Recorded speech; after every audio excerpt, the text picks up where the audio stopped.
A very warm welcome. I'm Akanksha Swaroop. Now, on September 30th last year, Ukrainian President Volodymyr Zelensky announced that Ukraine had applied for NATO's membership, that too on an expedited basis. Interestingly, in November, NATO Secretary General Jens Stoltenberg had said that Ukraine's membership depended on its success in the war with Russia. And ever since, Ukraine has only struggled for NATO's membership. This despite growing support from various NATO members. What's important to note over here is that it is the NATO aid that's only helped Ukraine to put up a brave front in this war. And yet, NATO's membership has eluded Ukraine. But the support from other NATO members like Lithuania, Poland and UK is growing. In fact, former US Secretary of State Henry Kissinger has supported the possibility of Ukraine's NATO membership. This is especially significant, keeping in mind that the United States is not a NATO member. Here's what Kissinger had to say at the World Economic Forum in Davos. Before this war, I was opposed to membership of Ukraine in NATO because I feared that it would start exactly the process that we are seeing now.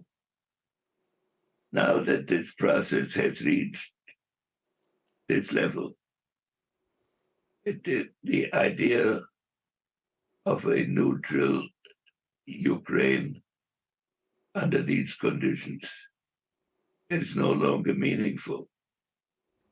And at the end of the process that I described, it ought to be guaranteed by NATO in whatever forms NATO can develop. But I believe Ukrainian membership in NATO would be an appropriate outcome. We now hope that the courage of this period and the heroism of this period will be matched by a vision of a process which uses this time as a step towards a strengthening of Europe, an opening to Russia if it meets the required conditions to participate as a member in these European processes, and as a fulfillment of the hopes which have characterized the evolution of Europe since the end of the war, and fulfill the principles of America in bringing about a more peaceful world order. Now, in the latest, Ukraine's President Volodymyr Zelensky has thanked allies for supplying Patriot air defense systems. Of course, these are NATO allies. Now, in his regular evening address, Zelensky welcomed the Netherlands' decision to provide Ukraine with Patriot air defense systems. Here's what he had to say. Today we got very important news from the Prime Minister of Netherlands, Mark Rutte. The news is actually a continuation of our recent negotiations with him. Another Patriot battery will be provided to Ukraine. Thanks, Mark. That is, we already have 3 guaranteed batteries. But this is only the beginning. We are working on new solutions to strengthen our air defense. The development arrives soon after Britain announced its decision to send 14 of its main battle tanks along with additional artillery support to Ukraine, disregarding criticism from Russia's embassy in London.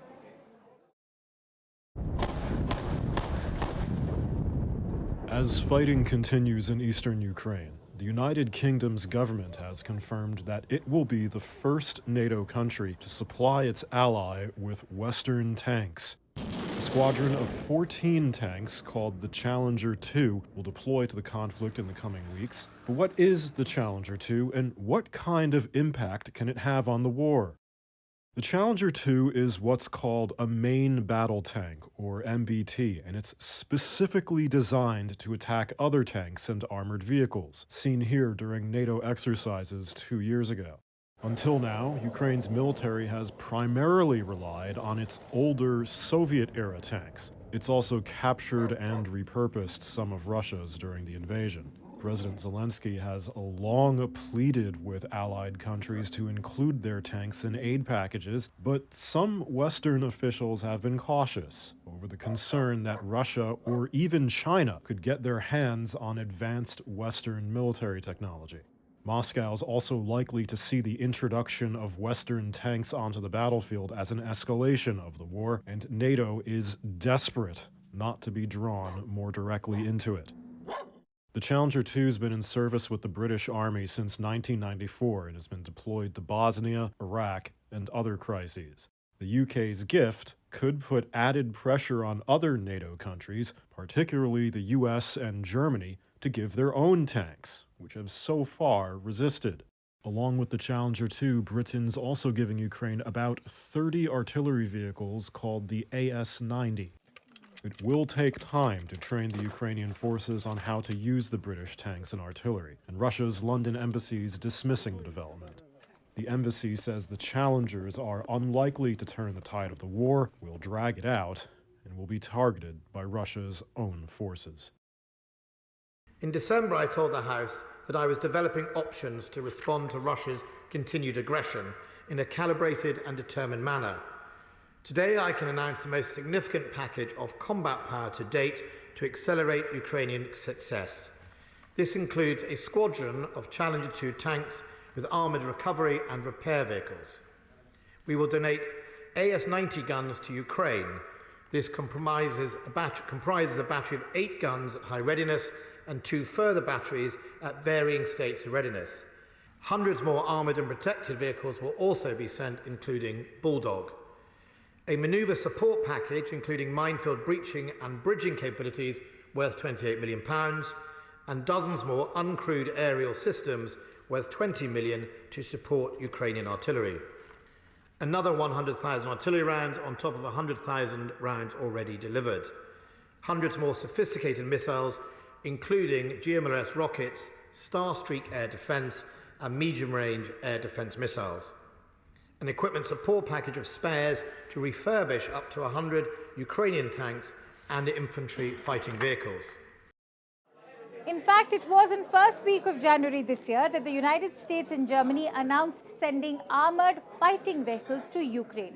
This in a bid to ramp up military support for Kyiv to repel Russian forces after a similar move by France. In a joint statement after a call between US President Joe Biden and German Chancellor Olaf Scholz, the United States said it would provide Ukraine with Bradley infantry fighting vehicles, while Germany would provide Marder infantry fighting vehicles.